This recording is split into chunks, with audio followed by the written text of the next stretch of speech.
Hello everyone, this is Neha and welcome to GS Abhyas. तो कैसे हैं आप सभी लोग? I hope you all are doing well. तो चलिए फिर आज के इस प्यारे से सेशन की शुरुआत करते हैं। और जैसा कि आप सभी जानते हैं, घटना चक्र घटना सार का जो क्विक रिवीजन सीरीज है करंट अफेयर्स की, वो मैं लेकर उपस्थित हुई हूँ आप सभी के बीच। अभी हम लोग नेशनल अफेयर्स यानी कि राष्ट्रीय घटनाक्रम को कंप्लीट कर रहे हैं। ये अर्धवार्षिकी घटना सार की मैगजीन है जो बहुत ही रिलीवेंट होती है आने वाले सभी एग्जाम में करंट अफेयर्स के लिए, राइट। तो आप सभी को क्लास सेशन में बने रहना है। जितने भी इंपॉर्टेंट आर्टिकल्स थे नेशनल अफेयर्स से मैंने कंप्लीट करा दिए हैं।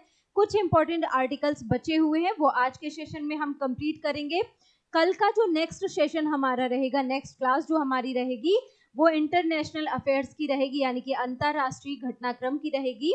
घटना सार में जितने भी इंपॉर्टेंट इंटरनेशनल अफेयर्स हैं उनको हम कल के सेशन में कंप्लीट करेंगे, राइट। तो सेशन में एंड तक बने रहना है। क्लास को स्किप बिल्कुल भी नहीं करना है, क्योंकि ये जो क्लास है वो यूपीएसआई, यूपी पुलिस 2025, आरओ जो 27 जुलाई को कंडक्ट होने वाला है, और आने वाले पीसीएस एग्जाम या यूपीएससी, उन सभी के लिए बहुत ही रामबाण का काम करेगी। तो आप लोग को मेरे साथ बने रहना है, क्लास को स्किप बिल्कुल भी नहीं करना है। एंड तक मेरे साथ जुड़े रहिए और जितने भी इंपॉर्टेंट आर्टिकल्स हैं उनको हम लोग मिलकर क्या करते हैं, कंप्लीट करते हैं। तो चलिए फिर आज के सेशन की शुरुआत करते हैं। और जैसा कि आप थंबनेल में देख पा रहे हैं कि घटना सार का जो 6 महीने का करंट अफेयर्स है, इंपॉर्टेंट करंट अफेयर्स को हम लोग इस सेशन में कंप्लीट करेंगे, राइट। चलिए शुरुआत करते हैं। अच्छा, ये जो है इस पर हम बात कर चुके हैं कल के सेशन में, राइट। कल हम लोगों ने क्या क्या कंप्लीट कर लिया था? वन स्थिति रिपोर्ट 2023 कंप्लीट कर ली थी। श्रीलंका के राष्ट्रपति की भारत की यात्रा को कंप्लीट कर लिया था। मैं ये आपको बार बार इसलिए बताती हूँ कि कल के सेशन में, यानी इससे पहले के सेशन में, प्रीवियस सेशन में हमने क्या क्या चीजें पढ़ ली थी वो आपको पता होना चाहिए। जिन भी स्टूडेंट ने वो क्लासेस नहीं देखी हो, तो आप लोग 3 से 4 क्लासेस हुई हैं अभी तक, उनको आप लोग जरूर कवर कर लीजिएगा, ताकि राष्ट्रीय घटना सार से जो भी क्वेश्चन बनेगा आपका गलत ना होने पाए, राइट। हमने यहाँ पर देख लिया था एआई कोशा, एआई कंप्यूटर पोर्टल के बारे में, राइट। राष्ट्रीय जलमार्ग परिवहन कार्गो वाली जो जलवाहक योजना है उसके बारे में पढ़ लिया था। रेखा गुप्ता दिल्ली की 9वीं और 4थी महिला मुख्यमंत्री नियुक्त हुई, ये भी हमने पढ़ लिया था। बंगाल लगातार तीसरे साल पक्षी गणना में भारत में सबसे आगे रहा, इस पर भी बात कर ली थी। और डिजिटल पायलट लाइसेंस शुरू करने वाला भारत दुनिया का पहला नहीं दूसरा देश बन गया है। पहला कौन था? मैंने आपको बताया था चाइना था पहला, ठीक है, राइट। चलिए आगे बढ़ते हैं। उसके बाद हमने राष्ट्रीय हल्दी बोर्ड के बारे में बात कर ली थी। और आज का हमारा जो आर्टिकल है वो है ये, यानी कि आज के सेशन का हमारा पहला आर्टिकल होगा मेट्रो वायडक्ट पर भारत के पहले द्विमुखी सौर संयंत्र का उद्घाटन। ठीक है, क्या है मेट्रो वायडक्ट? क्या है भाई, आपको पता होना चाहिए। मेट्रो वायडक्ट मतलब एक ऐसी ऊंची संरचना जो मेट्रो रेलों के लिए क्या है, सुविधा, मतलब शहरों में बिना बाधा के मेट्रो के सुचारू रूप से संचालन के लिए बनाई जाती है। वो क्या कहलाती है? एक ऊंची संरचना होती है, ठीक है। जैसा कि आप लोगों ने देखा होगा मेट्रो के जो पुल होते हैं वो कितनी ऊंचाई पर बने होते हैं, ठीक है। तो बिना बाधा के क्या हो, चाहे कोई भी पहाड़ी इलाका हो, चाहे कोई भी शहर हो, वहां पर बिना बाधा के मेट्रो का संचालन किया जा सके, तो एक ऐसी ऊंची संरचना होती है, उसी को क्या कहा जाता है? मेट्रो वायडक्ट कहा जाता है, राइट। तो देखिए हमारा पहला आर्टिकल क्या कह रहा है कि मेट्रो वायडक्ट पर भारत के पहले द्विमुखी सौर संयंत्र का उद्घाटन हुआ है, राइट। क्या कह रहा है? भारत का पहला है, तो आपके लिए इंपॉर्टेंट हो गया। पहला नाम आते ही क्या कर रहे हैं, आपको स्टार बना लेना होता है, ठीक है, क्योंकि पहली चीज कोई भी हो वो क्या होती है, बहुत इंपॉर्टेंट होती है, ठीक है। भारत के पहले द्विमुखी सौर संयंत्र का उद्घाटन हुआ, कहाँ हुआ है, अब इस पर बात करते हैं। तो आपको डेट याद रखनी है 18 फरवरी 2025, ठीक है। 18 फरवरी 2025 को दिल्ली के ओखला विहार मेट्रो स्टेशन पर, कौन सा मेट्रो स्टेशन है, कहाँ का है, तो आप बताएंगे दिल्ली का मेट्रो स्टेशन है। कौन सा? ओखला विहार मेट्रो स्टेशन, राइट। दिल्ली का मेट्रो स्टेशन है ओखला विहार मेट्रो स्टेशन पर मेट्रो वायडक्ट पर भारत के पहले द्विमुखी सौर संयंत्र का उद्घाटन किया गया। तो आपको क्या नाम याद रखना है कि भारत का जो पहला द्विमुखी सौर संयंत्र है उसका उद्घाटन कब किया गया, तो आप याद रखेंगे 18 फरवरी को किया गया। कहाँ किया गया? आप बताएंगे दिल्ली के ओखला विहार मेट्रो स्टेशन पर इसका उद्घाटन किया गया। और ये क्या है? ये भारत का पहला द्विमुखी सौर संयंत्र है, राइट। अब इसकी क्षमता के बारे में देख लेते हैं कि 1 मेगावाट क्षमता का ऊर्ध्वाधर दो मुखी सौर पैनल दोनों तरफ से सूर्य के प्रकाश को कैप्चर करने में सक्षम है। क्या है भाई? 1 मेगावाट क्षमता का ऊर्ध्वाधर द्विमुखी सौर पैनल है जो दोनों तरफ से क्या करेगा? सूर्य की ऊर्जा को कैप्चर करेगा। आपने सौर ऊर्जा पैनल तो देखे होंगे ना, सोलर लाइट के जो पैनल्स होते हैं वो एक तरफ से ही ऊर्जा को कैप्चर करते हैं, और इसमें क्या होगा? ये दोनों तरफ से क्या होगा? सूर्य की ऊर्जा को कैप्चर करेगा। ये इसकी खासियत है, राइट। यहाँ पर ये पॉइंट बनेगा आपसे, अगर इस पर क्वेश्चन बनता है तो ये पॉइंट जरूर मेंशन किया जाएगा, राइट। तो इसको आपको याद रखना है। नेक्स्ट पॉइंट देखिए, ऊर्ध्वाधर सौर पैनल और ऊर्जा कुशल एलईडी सिस्टम और टिकाऊ शहरी जीवन का मार्ग क्या करेगा? ये प्रशस्त करेगा, ठीक है। ऊर्ध्वाधर सौर पैनल जो है और ऊर्जा कुशल एलईडी सिस्टम टिकाऊ शहरी जीवन का मार्ग प्रशस्त करेगा, ठीक है। ये सिस्टम कैसा मार्ग प्रशस्त करेगा? मतलब टिकाऊ और शहरी जीवन का मार्ग प्रशस्त करेगा। ये पॉइंट भी आपको याद रखना है, राइट। आगे बढ़ते हैं। नेक्स्ट पॉइंट देखिए क्या कह रहा है। इसका उद्घाटन जो है वो दिल्ली में ग्रीन मेट्रो सिस्टम, ठीक है। क्या याद रखना है? दिल्ली में ग्रीन मेट्रो सिस्टम शहरी गतिशीलता का भविष्य पर अंतरराष्ट्रीय सम्मेलन के हिस्से के रूप में किया गया है, ठीक है। इस सम्मेलन का नाम आपको याद रखना है। क्या किया गया है? जरा ध्यान दीजिए। इसका उद्घाटन यानी कि जो मेट्रो वायडक्ट सौर संयंत्र है उसका उद्घाटन दिल्ली में आयोजित ग्रीन मेट्रो सिस्टम शहरी गतिशीलता का भविष्य, ठीक है। कौन सा था? ग्रीन मेट्रो सिस्टम शहरी गतिशीलता का भविष्य पर अंतरराष्ट्रीय सम्मेलन के हिस्से के रूप में इसको क्या किया गया था? उसका उद्घाटन किया गया था, राइट। याद रहेगा आपको। आगे बढ़ते हैं। भारत जो है वर्ष 2070 तक, ये बहुत इंपॉर्टेंट है और कई बार यहाँ से क्वेश्चन पूछा गया है कि शुद्ध शून्य ऊर्जा, ठीक है, शुद्ध शून्य ऊर्जा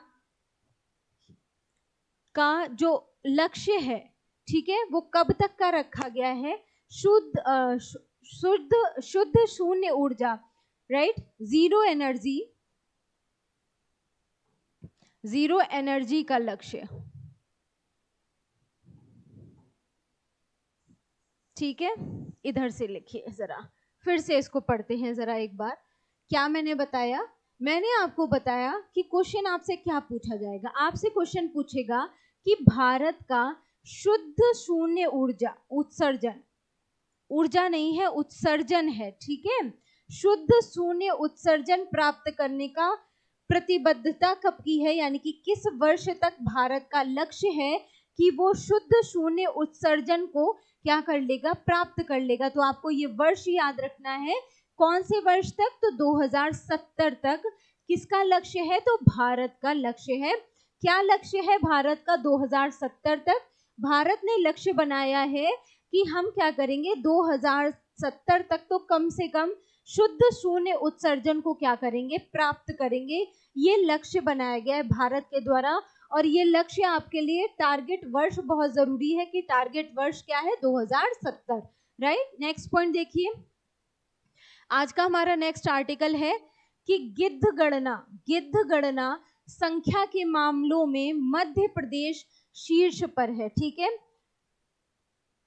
एक आपने गिद्धों की मृत्यु का कारण किसी दवा को सुना होगा, है ना? कौन सी दवा है वो? क्या नाम है उसका? डिक्लोफिनेक सोडियम, है ना?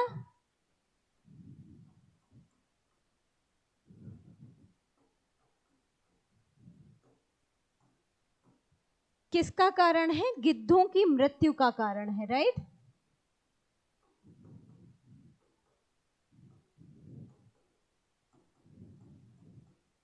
ये पॉइंट आपको याद रखना है, राइट। डिक्लोफिनेक सोडियम जो है वो क्या है? गिद्धों की मृत्यु का कारण है। ये जो इंजेक्ट किया जाता है वो क्या है? गिद्धों की मृत्यु का कारण बनता है। ये पॉइंट भी आपको याद रखना है, यहाँ से क्वेश्चन कई बार पूछा गया है, ठीक है। तो यहाँ पॉइंट देखिए, 17 से 19 फरवरी 2025 तक, कब की बात हो रही है? 17 से 19 फरवरी 2025 की बात हो रही है। मध्य प्रदेश वन विभाग के द्वारा क्या किया गया? गिद्ध गणना 2025, ठीक है। मध्य प्रदेश सरकार के द्वारा, मध्य प्रदेश वन विभाग के द्वारा, सरकार नहीं, मध्य प्रदेश वन विभाग के द्वारा गिद्ध गणना 2025 का पहला चरण जो है आयोजित किया गया। कब से कब तक आयोजित किया गया? आप बताएंगे। 17 से 19 फरवरी 2025 के बीच में मध्य प्रदेश के वन विभाग द्वारा गिद्ध गणना का पहला चरण आयोजित किया गया। ये पॉइंट आपको याद रखना है। पहले चरण के बाद मध्य प्रदेश में देश की सबसे अधिक गिद्ध आबादी दर्ज की गई है, राइट।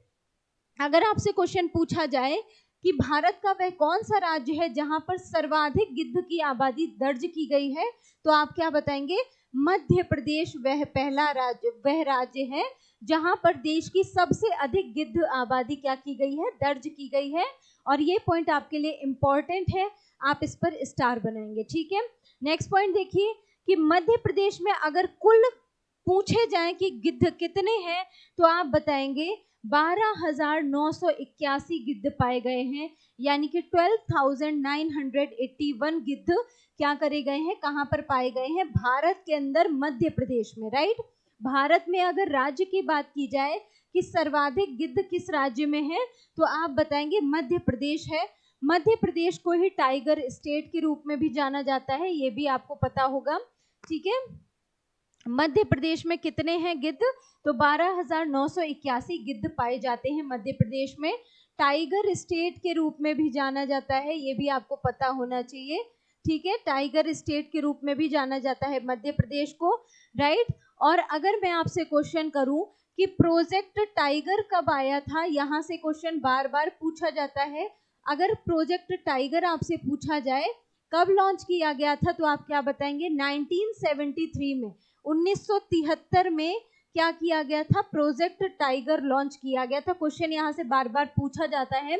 और अगर आपसे पूछा जाए कि मध्य प्रदेश में वर्तमान में कितने टाइगर रिजर्व हैं, तो यहाँ पर आप एक पॉइंट और मेंशन करेंगे कि वर्तमान में मध्य प्रदेश में टोटल 9 टाइगर रिजर्व है, राइट।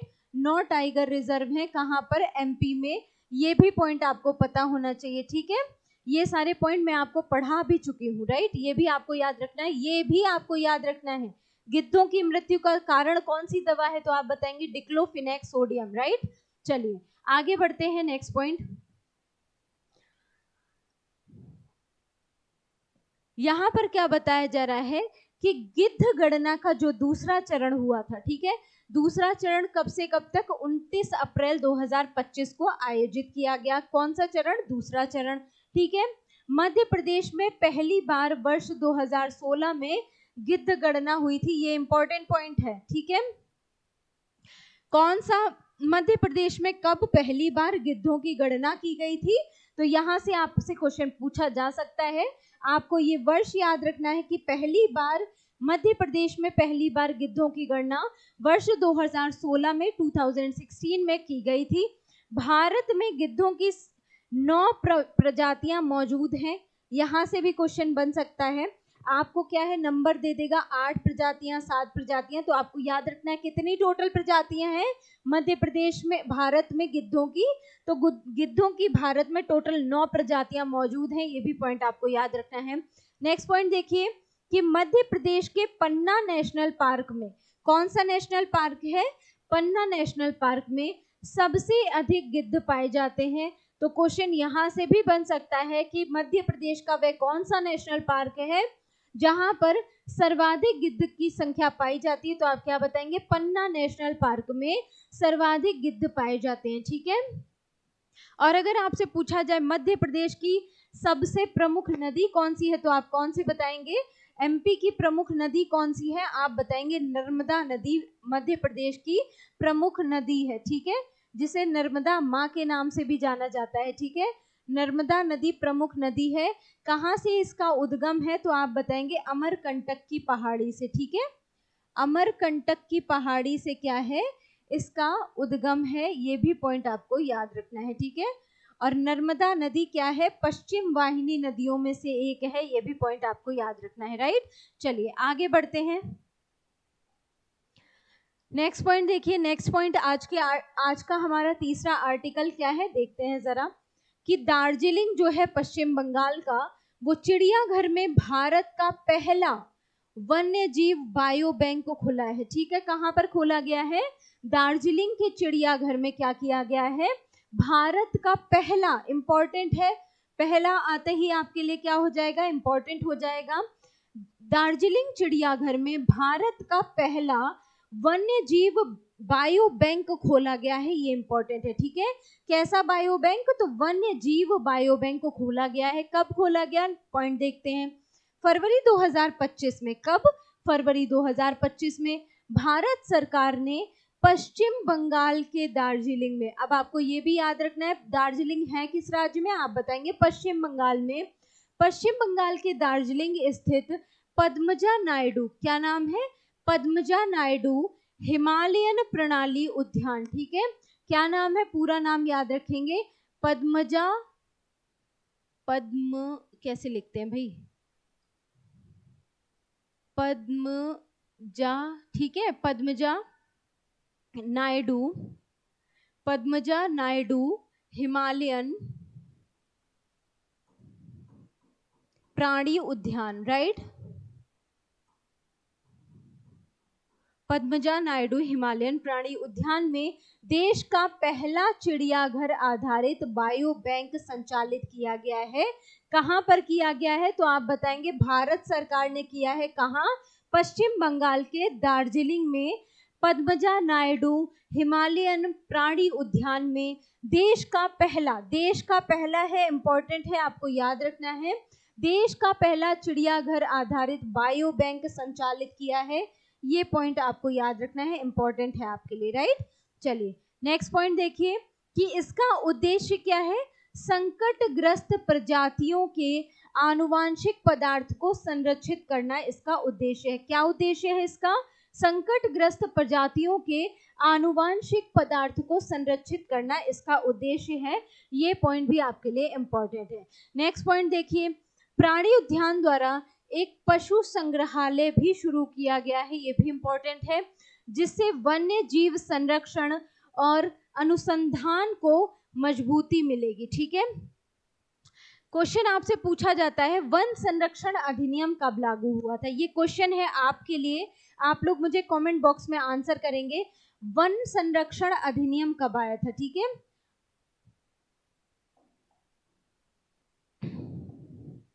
एक था वन्य जीव संरक्षण अधिनियम, है ना, वन्य जीव संरक्षण अधिनियम। वन्य जीव संरक्षण अधिनियम कब लागू किया गया था? ये आप लोग मुझे कमेंट बॉक्स में बताएंगे। वन्य जीव संरक्षण अधिनियम कब लागू किया गया था? एक क्वेश्चन आपसे पूछा जाता है पर्यावरण संरक्षण अधिनियम कब लागू किया गया था? ठीक है, पर्यावरण संरक्षण अधिनियम, पर्यावरण संरक्षण अधिनियम कब लागू किया गया था? ये आप लोग मुझे कमेंट करके बताएंगे, ठीक है। कमेंट बॉक्स में आप लोग आंसर जरूर किया कीजिए। जितने भी क्वेश्चन मैं आपसे पूछती हूँ आप लोग एक बार आंसर जरूर किया कीजिए। ऐसे ही पढ़ते पढ़ते क्या होता है, कभी कभी वही क्वेश्चन क्या एग्जाम हॉल में भी आपको देखने को मिल जाते हैं, और ये ऐसे क्वेश्चन है जो बार बार एनवायरमेंट के सेक्शन में रिपीट होते हैं, ठीक है। तो आपको याद कर लेना है। कमेंट बॉक्स में बताया कीजिए आप लोग आंसर। और अब हम क्या करेंगे, जो भी क्लास के अंदर मैं क्वेश्चन किया करूंगी वो नेक्स्ट सेशन में मैं उन क्वेश्चंस का आंसर आपको पहले ही बता दिया करूंगी, राइट, ताकि आप लोगों को खोजना भी ना पड़े और आंसर भी मिल जाए, ठीक है। तो ज्यादा से ज्यादा कोशिश किया कीजिए कि कोई भी क्वेश्चन मैं पूछा करूं उसका आंसर आप लोग कमेंट बॉक्स में दिया जरूर कीजिए, राइट। चलिए आगे बढ़ते हैं। यहाँ देखिए, यह जो परियोजना है वो विज्ञान और प्रौद्योगिकी मंत्रालय के तहत, कौन से मंत्रालय के तहत कार्य करेगी? तो विज्ञान और प्रौद्योगिकी मंत्रालय के अधीन रहेगी, के तहत कोशिकीय और आणविक जीव विज्ञान केंद्र के सहयोग से संचालित की जा रही है। कौन सी परियोजना? दार्जिलिंग चिड़ियाघर का जो भारत का पहला वन्य जीव बायो बैंक खुला है, उसी को कौन कौन संचालित करेगा? तो विज्ञान और प्रौद्योगिकी मंत्रालय के तहत कोशिकीय और आणविक जीव विज्ञान केंद्र के सहयोग से इसको संचालित किया जाएगा। इंपॉर्टेंट पॉइंट है आपके लिए, राइट। चलिए आगे देखिए नेक्स्ट पॉइंट।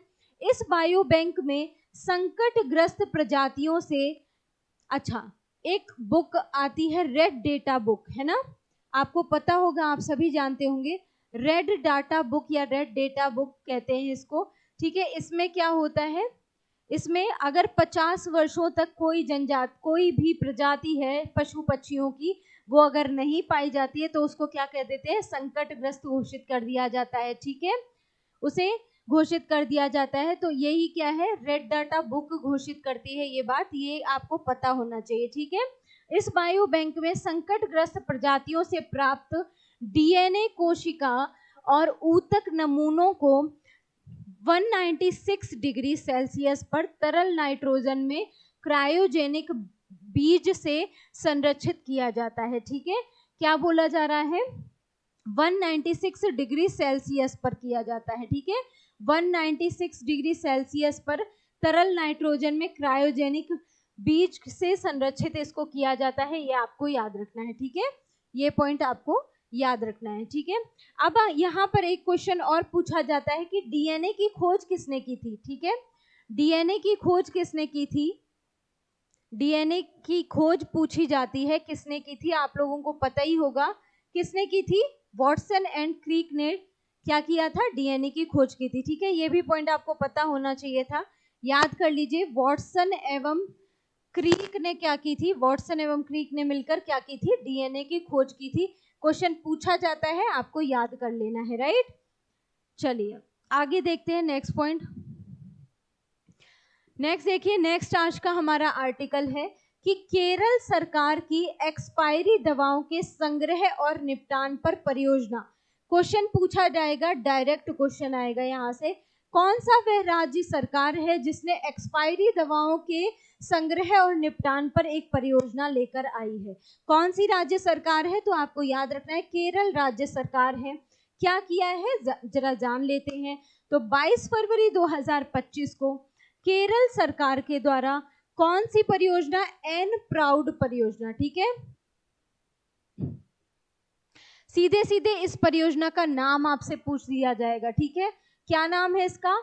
आपसे पूछेगा एन प्राउड किससे संबंधित है। एन प्राउड जो है वो किससे संबंधित है, आप क्या बताएंगे? ये एक परियोजना है जो केरल सरकार के द्वारा क्या किया गया है, लेकर आई गई है। किस लिए? एक्सपायरी दवाओं के संग्रह और निपटान के लिए, ठीक है, याद रहेगा। एन प्राउड नामक परियोजना का उद्घाटन किया गया, किसके द्वारा किया गया? केरल सरकार के द्वारा किया गया।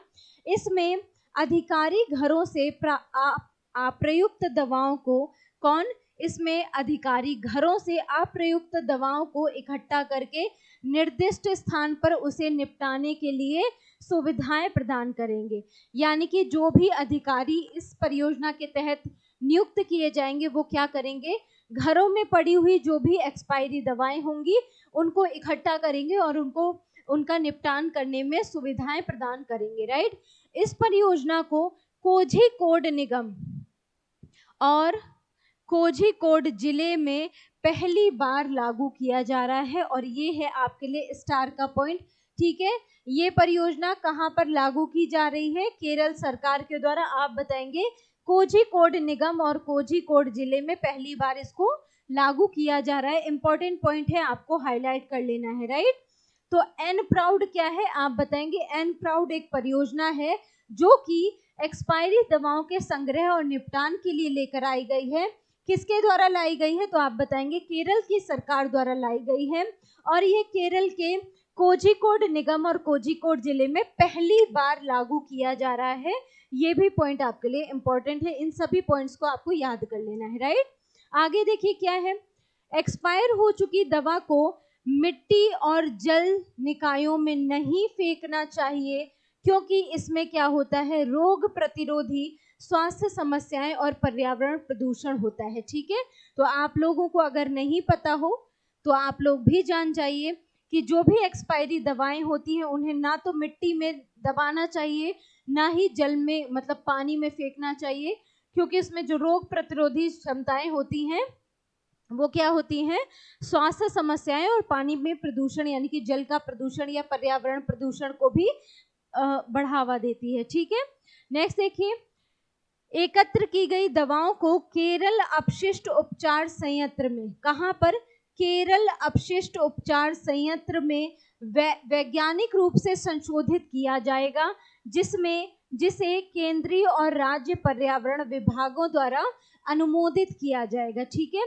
क्या किया जाएगा, फिर से देख लीजिए, जो भी दवाइयां एक्सपायरी होंगी उनको इकट्ठा किया जाएगा और फिर केरल अपशिष्ट उपचार संयंत्र में क्या किया जाएगा, वैज्ञानिक रूप से उसको संशोधित किया जाएगा और क्या किया जाएगा, जिसे केंद्रीय और राज्य पर्यावरण विभागों द्वारा अनुमोदित किया जाएगा। ये पॉइंट भी आपको याद रखना है, राइट।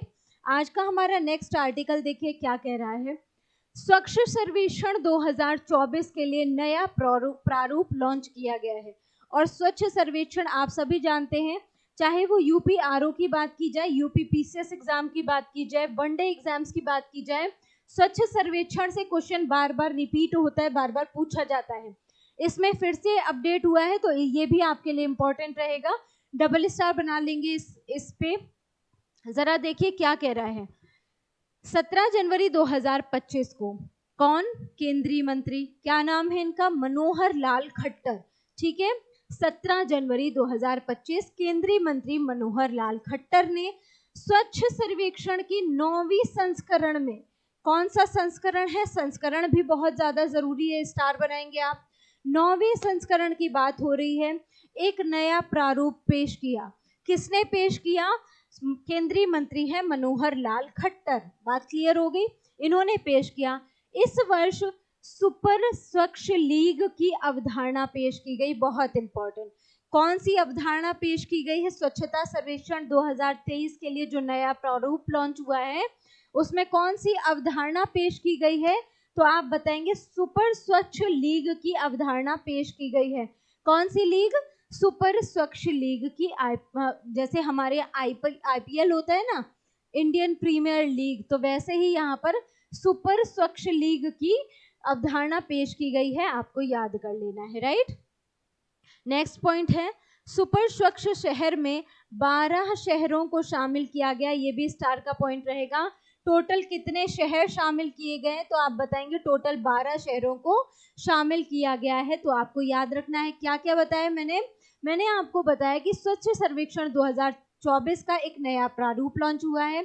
कब हुआ है, 17 जनवरी 2025 को केंद्रीय मंत्री मनोहर लाल खट्टर ने नवे संस्करण को पेश किया है। ठीक है, जिसमें सुपर स्वच्छ लीग की अवधारणा पेश की गई है और इसमें सुपर स्वच्छ शहरों में 12 शहर शामिल किए गए हैं। ये सारे पॉइंट आपके लिए इंपॉर्टेंट है, आपको याद कर लेना है। आगे देखिए जरा, स्वच्छ सर्वेक्षण का जो शुभारंभ है वर्ष 2016 में किया गया था, बहुत बहुत इंपॉर्टेंट पॉइंट। ठीक है, क्वेश्चन आपसे पूछा जाएगा कि स्वच्छता सर्वेक्षण जो है वो प्रारंभ कब किया गया था, तो आप बताएंगे स्वच्छता सर्वेक्षण वर्ष 2016 में प्रारंभ किया गया था, इंपॉर्टेंट है आपके लिए। ठीक है, यहीं आपसे अगर पूछ दें हम कि मेक इन इंडिया का प्रोग्राम जो है, मेक इन इंडिया, वो प्रोग्राम कब लॉन्च किया गया था, तो आप क्या बताएंगे, 2014 में लॉन्च किया गया था। कई बार रिपीट हुआ है ये क्वेश्चन, बार बार ही रिपीट हो जाता है, आपको याद रखना है। ठीक है, मेक इन इंडिया 2014, उसी के 2 वर्ष बाद स्वच्छ सर्वेक्षण लागू शुभारंभ किया गया था 2016 में। ठीक है, नेक्स्ट पॉइंट देखिए, यह सर्वेक्षण जो है स्वच्छता और कचरा प्रबंधन के विभिन्न मानकों पर शहरी क्षेत्रों का मूल्यांकन करता है। क्या, स्वच्छता और कचरे का प्रबंधन, मतलब किसी शहर में किस प्रकार से स्वच्छता पर ध्यान दिया जा रहा है और जो भी कचरा घरों से इकट्ठा हो रहा है उसका किस प्रकार से प्रबंधन किया जा रहा है उस पर ध्यान देता है और उसी के हिसाब से क्या करता है, मूल्यांकन करता है, राइट, याद रहेगा। आगे देखिए, सुपर लीग में उन शहरों को शामिल किया जाता है जिन्होंने पिछले 3 वर्षों में शीर्ष स्थान प्राप्त किया है। ये भी पॉइंट आपके लिए जरूरी है कि सुपर जो सर्वेक्षण लीग है, सुपर लीग जो है, ठीक है, उसमें किसको शामिल किया गया है? पिछले 3 वर्षों में शीर्ष स्थान प्राप्त करने वाले शहरों को शामिल किया गया है। ये पॉइंट भी आपके लिए इंपॉर्टेंट है, आपको याद रखना है। नेक्स्ट देखिए जरा, इसमें इंदौर को लगातार 7वीं बार भारत के सबसे स्वच्छ शहर का खिताब मिला है। कौन सा शहर है?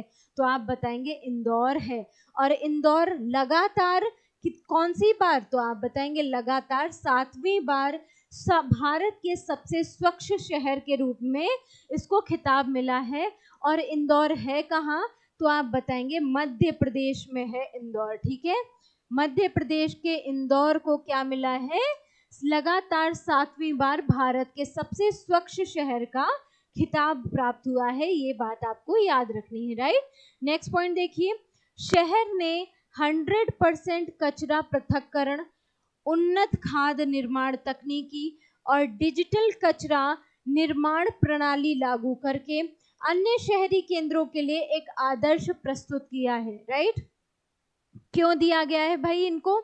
इंदौर को क्यों लगातार 7वीं बार दिया गया है भाई? कहते हैं ना 7 खून माफ, तो 7 खून इनके क्यों माफ किए गए हैं? तो आपको क्या याद रखना है, 7 खून इनका क्यों माफ किया गया है? लगातार 7वीं बार इनको क्यों सबसे स्वच्छ बताया गया है? इसलिए बताया गया है क्योंकि इन्होंने 100% कचरे का पृथक्करण किया है, उन्नत खाद निर्माण तकनीकी विकसित की है और डिजिटल कचरा निर्माण प्रणाली को लागू किया है। इस वजह से इनको लगातार 7वीं बार, बार बार मैं हाईलाइट कर रही हूँ, लगातार 7वीं बार इनको क्या किया गया है? स्वच्छ शहर का दर्जा दिया गया है। नेक्स्ट पॉइंट आपसे पूछा जाएगा कि बड़े शहरों की लिस्ट में नोएडा और चंडीगढ़ भी शामिल हैं। ये पॉइंट भी आपको याद रखना है। और बड़े शहरों में कौन कौन शामिल है? तो उत्तर प्रदेश का नोएडा शामिल है और चंडीगढ़ शामिल है। ये पॉइंट भी आपको याद रखना है। यूपी का नोएडा और चंडीगढ़ शामिल है भाई बड़े शहरों की लिस्ट में, स्वच्छ शहरों में, राइट। ये पॉइंट आपको याद रहेगा। आगे बढ़ते हैं। अगर महानगरों की लिस्ट में पूछा जाए तो आपको याद रखना है, तीनों के नाम याद रखने, क्रम लगाने को भी आ जाता है। ये आपके लिए इंपॉर्टेंट होगा, डबल स्टार बनाएंगे। अगर महानगरों की लिस्ट में पूछा जाए तो पहला नाम आप बताएंगे इंदौर, दूसरा नाम है नवी मुंबई और तीसरा नाम है सूरत का गुजरात। गुजरात का सूरत है ना। महाराष्ट्र हो गया नवी मुंबई और सूरत हो गया गुजरात, राइट। ये हो गया महाराष्ट्र का, नवी मुंबई हो गया महाराष्ट्र का, सूरत हो गया गुजरात का और इंदौर हो गया, आप सभी को मैंने बता दिया, मध्य प्रदेश का शहर, राइट। याद रहेगा क्या बताया मैंने कि अगर महानगरों की लिस्ट में पूछा जाए, अगर बड़े शहरों की लिस्ट में पूछा जाएगा, अगर यहाँ पर आपसे पूछा जाता बड़े शहरों में कौन शामिल हुआ है भाई, तो बड़े शहरों में आपको 2 का नाम याद रखना है। एक मैंने आपको बताया नोएडा और दूसरा मैंने आपको बताया चंडीगढ़, राइट। नोएडा और चंडीगढ़ बताया। अब अगर आपसे महानगरों की लिस्ट में पूछा जाए तो महानगरों की लिस्ट में आप बताएंगे इंदौर है पहले नंबर पर, दूसरा है नवी मुंबई और तीसरा है सूरत। याद रहेगा, इंदौर मध्य प्रदेश, नवी मुंबई महाराष्ट्र और सूरत गुजरात, ठीक है। इतना पॉइंट आपको याद रखना है। आगे बढ़ते हैं, नेक्स्ट पॉइंट देखिए।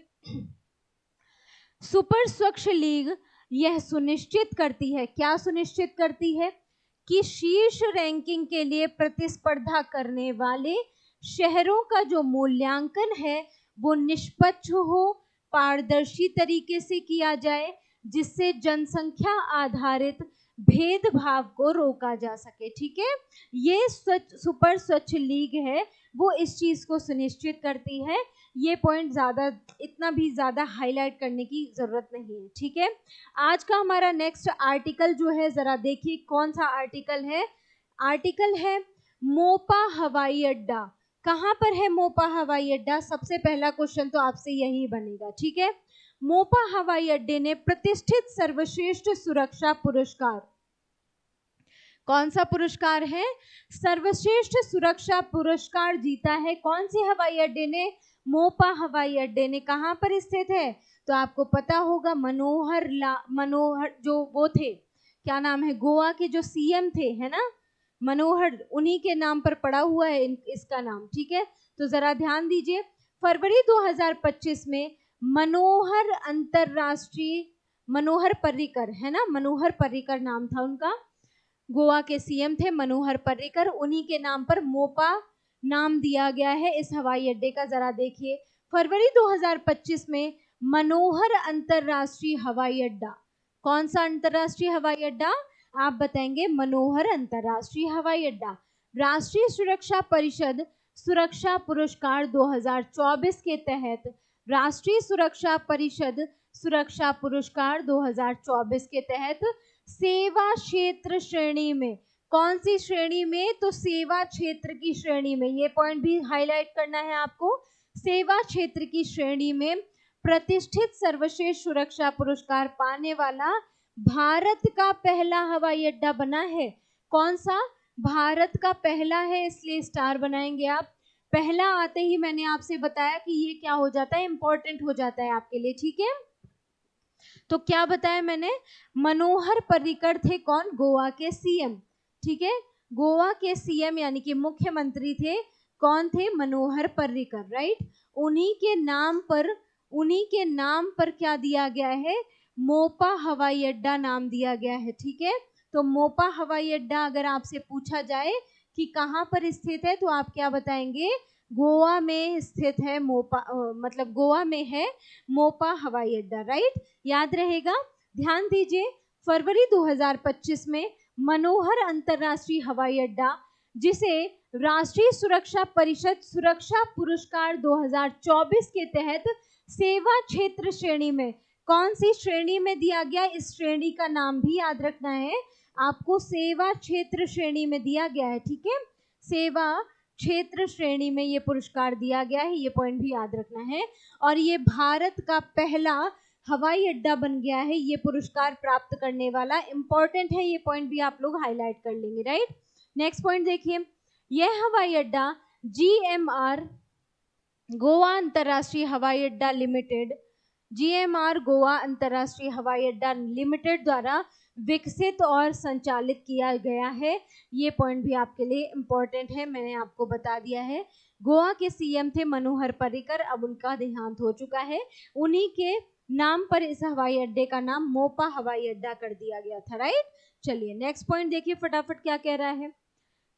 यह जो सम्मान है वो मनोहर अंतरराष्ट्रीय हवाई अड्डे के व्यावसायिक सुरक्षा और स्वास्थ्य के उत्कृष्ट प्रदर्शन, कार्यस्थल पर चोट की कम करने की प्रतिबद्धता और सर्वोच्च सुरक्षा प्रथाओं को अपनाने की सराहना करने के लिए दिया गया है। ठीक है, वही बेसिक चीजें हैं सारी।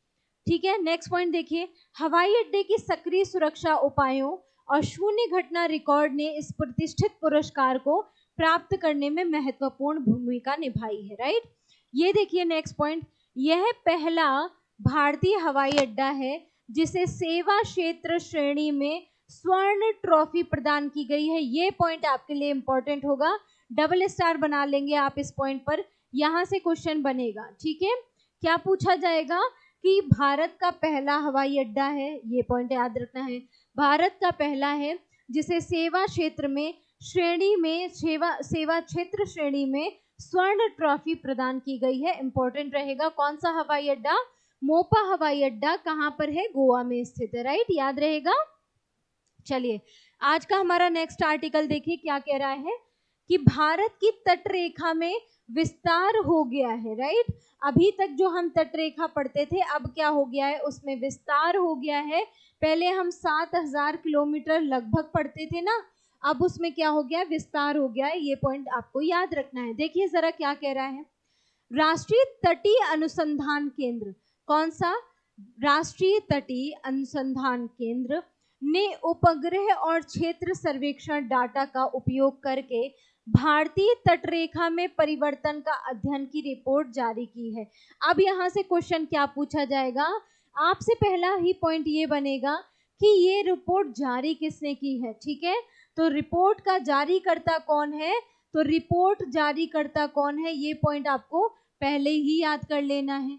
किसने जारी की है ये रिपोर्ट, आप याद रखेंगे राष्ट्रीय तटीय अनुसंधान केंद्र ने, ठीक है, राष्ट्रीय तटीय अनुसंधान केंद्र ने क्या की है, ये रिपोर्ट जारी की है, ठीक है। राष्ट्रीय तटीय अनुसंधान केंद्र ने उपग्रह और क्षेत्र सर्वेक्षण डाटा का उपयोग करके, किसका उपयोग किया है, उपग्रह का और क्षेत्र सर्वेक्षण डाटा का उपयोग करके भारतीय तट रेखा में परिवर्तन का अध्ययन की रिपोर्ट जारी की है। रिपोर्ट के अनुसार क्या आया है ये भी देख लीजिए कि भारत की तटरेखा पर 47.6% की बढ़ोतरी हो गई है। क्या बताया गया है कि जो भारत की तटरेखा है वो पहले से अभी 47.6% बढ़ गई है। ये पॉइंट आपके लिए इंपॉर्टेंट रहेगा, स्टार बनाएंगे आप इस पर। नेक्स्ट पॉइंट क्या है, वर्ष 1970 में यह जो तटरेखा थी अभी तक जो हम पढ़ते थे, वर्ष 1970 में 7,516 किलोमीटर से बढ़कर वर्ष 2023-24 में भारत की जो तट रेखा है कितनी हो गई है, 11,098 किलोमीटर हो गई है। और ये आपके लिए इंपॉर्टेंट पॉइंट रहेगा, कौन से वर्ष में, वर्ष 2023 से 24 के बीच कितनी हो गई है, तो 7,516 किलोमीटर से बढ़कर 11,098 किलोमीटर हो गई है। ये पॉइंट आपको याद रखना है, राइट। अब थोड़ा सा हाइड्रेट कर लेते हैं खुद को।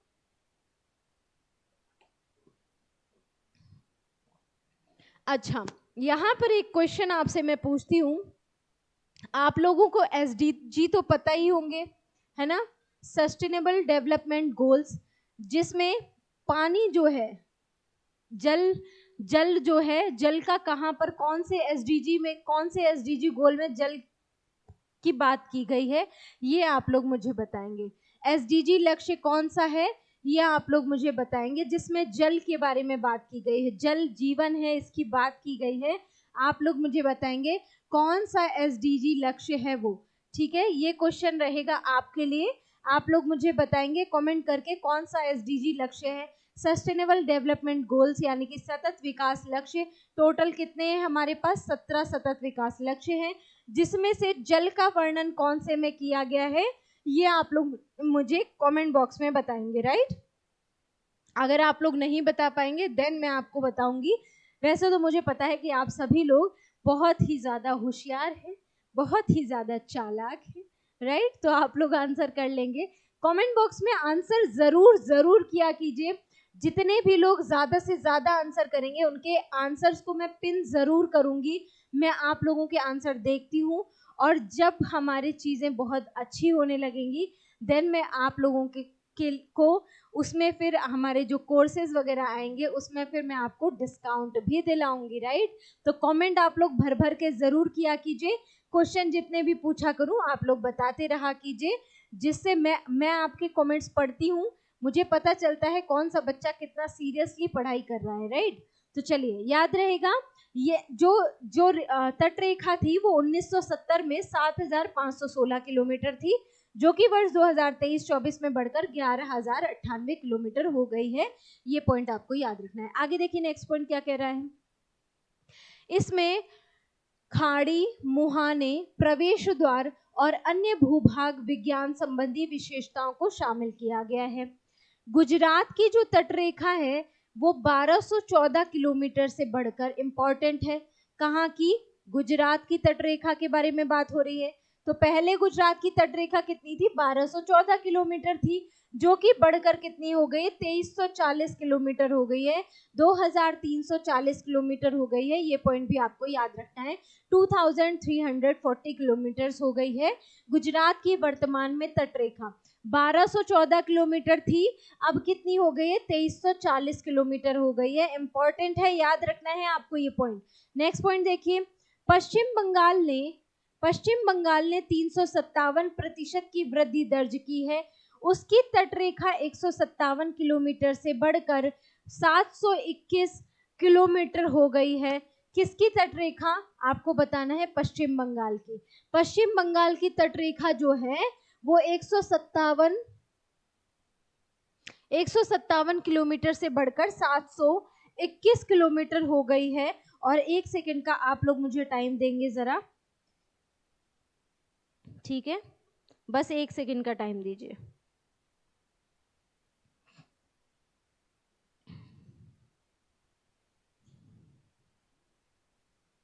राइट, चलिए 721 किलोमीटर हो गई है। किसकी तटरेखा हो गई है? तो आप बताएंगे पश्चिम बंगाल की तटरेखा हो गई है, ठीक है? गुजरात की कितनी हो गई है? 2340 गुजरात की तटरेखा हो गई है। अगर आपसे गुजरात की तटरेखा के बारे में पूछेगा तो पहले कितनी थी? तो आपको याद रखना है 1214 किलोमीटर थी, ठीक है? पहले थी। अब वर्तमान में कितनी हो गई है? अगर वर्तमान में पूछी जाए कितनी हो गई है तो आप क्या बताएंगे? वर्तमान में 2340 किलोमीटर हो गई है। राइट, कहाँ की? गुजरात की तटरेखा। अब अगर पश्चिम बंगाल की आपसे पूछी जाए कि पश्चिम बंगाल की पहले कितनी थी, तो आपको याद रखना है 157 किलोमीटर थी पहले, 157 किलोमीटर, जो कि वर्तमान में बढ़कर कितनी हो गई है? 721 किलोमीटर हो गई है। राइट, 721 किलोमीटर हो गई है पश्चिम बंगाल की तटरेखा। नेक्स्ट देखिए जरा, तमिलनाडु की तटरेखा के बारे में बात कर लेते हैं। जो तमिलनाडु की तटरेखा है वो 906 किलोमीटर से बढ़कर 1068 किलोमीटर हो गई है, ठीक है? ये पॉइंट भी आपको याद रखना है। अगर आपसे पूछा जाए तमिलनाडु की बढ़कर कितनी हो गई है, तो तमिलनाडु का भी आपको याद रखना है डेटा कि पहले कितनी थी? पहले थी 906 किलोमीटर, ठीक है? 906 किलोमीटर थी।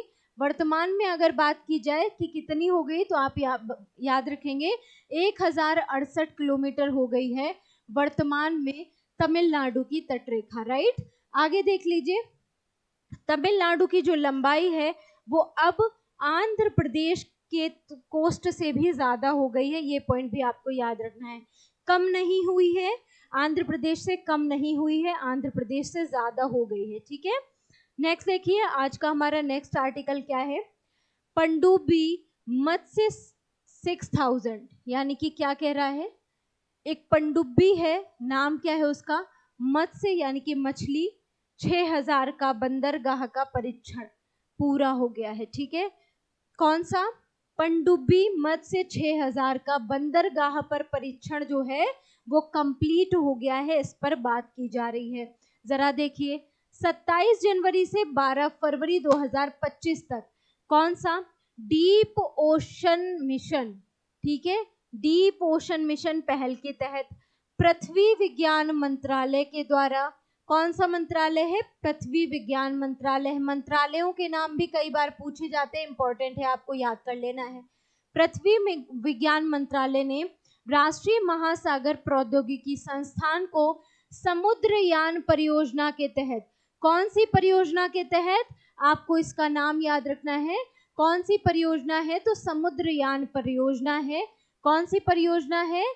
समुद्रयान परियोजना। राइट, नाम याद कर लिया कीजिए, किसी भी परियोजना से क्वेश्चन कहीं से भी पूछा जा सकता है, ठीक है? योजना परियोजना आप सभी जानते हैं, क्वेश्चन पूछा जाता है, चाहे वो भारत सरकार की योजना हो, चाहे किसी अन्य राज्य सरकार की योजना हो। राइट, तो समुद्रयान परियोजना के तहत कौन सी पीढ़ी के? तो चौथी पीढ़ी के गहरे समुद्र में चलने वाली पनडुब्बी मत्स्य 6000 का परीक्षण किया है, ठीक है? याद रहेगा। तो कौन सा मंत्रालय है, आप कौन सा बताएंगे? तो डीप ओशन मिशन पहल के तहत है। ये भी पॉइंट आपके लिए इंपॉर्टेंट है। कौन से मिशन पहल के कौन से पहल के तहत है? तो डीप ओशन मिशन पहल के तहत। मंत्रालय कौन सा है? पृथ्वी विज्ञान मंत्रालय ने राष्ट्रीय महासागर प्रौद्योगिकी संस्थान को समुद्रयान परियोजना के तहत चौथी पीढ़ी के गहरे समुद्र में चलने वाली पनडुब्बी जो है मत्स्य 6000 का परीक्षण पूरा किया है। क्या नाम है? मत्स्य 6000 क्या है? एक पनडुब्बी है, ये पॉइंट आपको याद रखना है।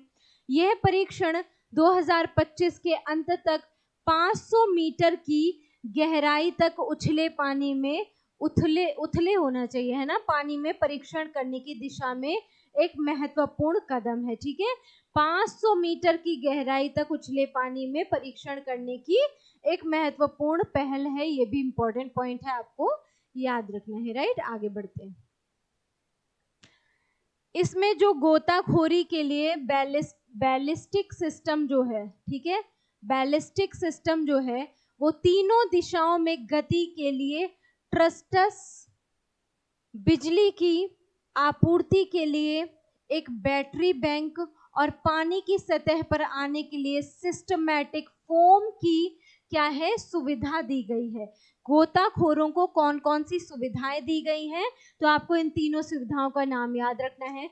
बैलिस्टिक सिस्टम और तीनों दिशाओं में गति करने के लिए ट्रस्टस दिया गया है, और बिजली की आपूर्ति के लिए एक बैटरी बैंक भी दिया गया है, और पानी की सतह में आने के लिए सिस्टमैटिक फोम की सुविधा दी गई है। किनको दी गई है, गोताखोरों को दी गई है जो पनडुब्बी में रहेंगे। ठीक है, इसमें मानव जीवन रक्षक प्रणालियों, विभिन्न पर्यावरणीय और मानव महत्वपूर्ण मापदंडों की क्षमता के लाभ के लिए नेविगेशन, कौन सा, क्या कह रहा है, नेविगेशन जॉयस्टिक, पनडुब्बी के बाहर विभिन्न समुद्र विज्ञान सेंसर, पानी के भीतर प्रकाश व्यवस्था और कैमरों पर विशेष ध्यान दिया गया है। ठीक है, ये क्या है, पनडुब्बी की विशेषताएं बताई गई हैं कि इसमें, इस पनडुब्बी में हमने ये विशेषताएं दी हैं। ठीक है, आपको याद रखना है पनडुब्बी मत से 6000। ठीक है, आज का हमारा नेक्स्ट आर्टिकल है, जरा ध्यान से देख लीजिए,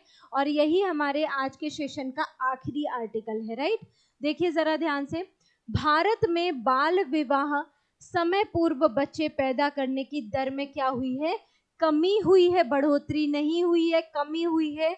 बाल विवाह में कमी हुई है और समय से पूर्व बच्चे पैदा करने की दर में भी क्या हुई है, कमी हुई है।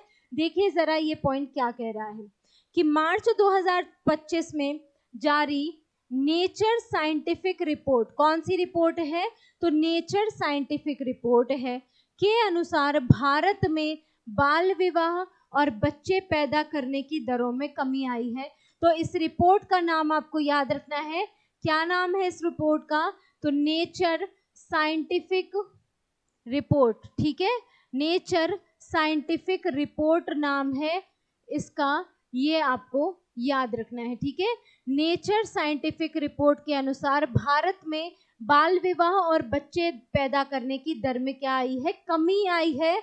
ये पॉइंट आपको याद रखना है। यह अध्ययन इथोपिया के बोलो विश्वविद्यालय, ठीक है, इथोपिया के बोलो विश्वविद्यालय और कनाडा के मेक मास्टर विश्वविद्यालय के शोधकर्ताओं ने किया है। ये भी नाम आपको याद रखना है। कहाँ कहाँ के शोधकर्ताओं ने, तो इथोपिया के बोलो विश्वविद्यालय और कनाडा के मेक मास्टर विश्वविद्यालय के शोधकर्ताओं के द्वारा किया गया है ये सर्वेक्षण। ये पॉइंट आपको याद रखना है। नेक्स्ट देखिए, इसमें भारत समेत 106 देशों पर अध्ययन किया गया है। ये भी पॉइंट आपके लिए इंपॉर्टेंट है, आपको याद रखना है। ठीक है, कितने देशों में, भारत के साथ 106 देशों में ये सर्वेक्षण हुआ है। रिपोर्ट के अनुसार भारत में अभी 8.38% लड़कियों की शादी 18 साल से कम उम्र में की जा रही है। ये पॉइंट भी आपके लिए इंपॉर्टेंट है। अभी भी भारत में 8.38 लड़कियां परसेंट जो लड़कियां हैं उनकी जो शादी है, उनका जो विवाह है वो 18 साल से कम उम्र में ही किया जा रहा है। और राजस्थान में तो आपको पता ही है कि बाल विवाह की प्रथा ही है वहां पर, है ना। ये पॉइंट आपके लिए इंपॉर्टेंट है। रिपोर्ट के अनुसार भारत में 5.70% लड़कियां जो हैं वो स्कूल के बाहर हैं। इतनी लड़कियां आज भी क्या है, स्कूल के अंदर नहीं जा पाई हैं। ये पॉइंट भी आपको याद रखना है। ठीक है, चलिए आगे देखते हैं। नेक्स्ट पॉइंट क्या कह रहा है कि बांग्लादेश में 55.55% जो लड़कियां हैं वो 18 साल से कम उम्र में ब्याही जा रही हैं, यानी कि उनका विवाह हो रहा है, उनकी शादी हो रही है। कितने परसेंट लड़कियां, आधी जनसंख्या का आधा, याद कर लीजिए कि 55.55% लड़कियां कहाँ पर, बांग्लादेश में। ठीक है, बांग्लादेश में 55.55% लड़कियां जो हैं वो 18 साल से कम उम्र में ब्याही जा रही है, यानी कि उनका विवाह हो जाता है। ठीक है, और रिपोर्ट ने क्या क्या बताया है, नेक्स्ट पॉइंट देखिए। रिपोर्ट के अनुसार विवाह की जो सबसे कम उम्र में दर है वो कहाँ पर है, ट्यूनीशिया में है। इंपॉर्टेंट है। पूरे विश्व में मैंने आपको बताया ना, भारत सहित कितने देशों पर ये रिपोर्ट लाई गई है, भारत के साथ 106 देशों पर ये रिपोर्ट लाई गई है। ठीक है, ये रिपोर्ट लेकर आई गई है। तो उसी में ये बताया जा रहा है कि जो विवाह की जो सबसे कम उम्र में दर है वो कहाँ पर है, ट्यूनीशिया में है। ठीक है, और यहाँ केवल 0.46% लड़कियां ही 18 साल से कम उम्र में ब्याही जा रही हैं। ये दर सबसे कम कहाँ पर है, यानी कि 18 साल से कम उम्र में सबसे कम कहाँ पर शादियां हो रही हैं लड़कियों की, तो आप बताएंगे ट्यूनीशिया में हो रही है सबसे कम उम्र में शादी। ठीक है, अगर ट्यूनीशिया की राजधानी आपसे पूछी जाए तो आप क्या बताएंगे, ट्यूनीशिया की राजधानी ट्यूनिश है ना, ट्यूनीशिया की राजधानी क्या है, ट्यूनिश ट्यूनीशिया की राजधानी है, ये भी आपको याद कर लेना है। राइट, बांग्लादेश की राजधानी अगर आपसे पूछी जाए तो क्या बताएंगे आप, ढाका है बांग्लादेश की राजधानी। कौन सी, ढाका। ठीक है, तो ये पॉइंट भी आपको याद रखना है। चलिए, आज के सेशन में ये हमारा यहीं तक था। ये हमारा क्या कंप्लीट हुआ है, राष्ट्रीय घटनाक्रम। ठीक है, पूरा राष्ट्रीय घटनाक्रम जो था हमारा वो हमने कंप्लीट कर लिया है। अभी तक टोटल हमारी 4 क्लासेस हुई हैं घटनासार करंट अफेयर्स की, जिसमें हम लोगों ने राष्ट्रीय घटनाक्रम पूरा कंप्लीट कर लिया है। ठीक है, आज हमारा राष्ट्रीय घटनाक्रम पूरा कंप्लीट हो गया है। अब कल के सेशन से हम शुरुआत करेंगे किसकी, अंतरराष्ट्रीय घटनाक्रमों की। राइट, और अगर आपने अभी तक हमारा टेलीग्राम चैनल ज्वाइन नहीं किया है तो टेलीग्राम चैनल को ज़रूर ज्वाइन कर लीजिए भाई। आप लोगों को वीडियो के डिस्क्रिप्शन में टेलीग्राम का लिंक भी मिल जाएगा, तो आप लोग वहां से क्या कीजिए, टेलीग्राम को ज्वाइन कर लिया कीजिए। ठीक है, जीएस अभ्यास हमारा टेलीग्राम चैनल है, तो आप लोग टेलीग्राम को ज़रूर ज्वाइन कर लीजिए। यहाँ पर आपको सारी क्लासेस की क्या हो जाएंगी, फ्री पीडीएफ मिल जाएंगी। ये पॉइंट आपके लिए इम्पोर्टेंट है, आपको याद रखना है। ठीक है, ये भी बात आपको याद रखनी है कि पीडीएफ आपको अगर चाहिए, कम समय में ज़्यादा से ज़्यादा चीज़ों को पढ़ना है, रिवीजन करना है, आपको बार बार लिखने की ज़रूरत ना पड़े, तो पीडीएफ आपको हमारे टेलीग्राम चैनल में मिल जाएंगे। जीएस अभ्यास हमारा टेलीग्राम चैनल है, आप लोग ज़रूर से ज़रूर ज्वाइन कर लीजिएगा। राइट, अभी के लिए इतना ही। कल के सेशन में हम लोग शुरुआत करेंगे अंतर्राष्ट्रीय घटनाक्रम की, उसके बाद हम आर्थिक घटनाक्रम, विज्ञान प्रौद्योगिकी के घटनाक्रम, उन सबको कवर करेंगे। उसके बाद हम लोग इम्पोर्टेंट खेल्स, महत्वपूर्ण पुरस्कार सम्मान, ठीक है, इन सब पर बात करेंगे। आगामी सम्मेलन समारोह कहाँ होने वाले हैं, प्रमुख बैठकें, रिपोर्ट्स, इंडेक्स, युद्ध अभ्यास, इन सब पर बात करेंगे। राइट, अभी के लिए इतना ही। कल मिलते हैं नेक्स्ट सेशन में, तब तक के लिए आप लोग बढ़िया रहिए, खुश रहिए, मस्त रहिए और अपनी पढ़ाई को जारी रखिए। राइट, मिलते हैं कल के सेशन में। Take care, good bye.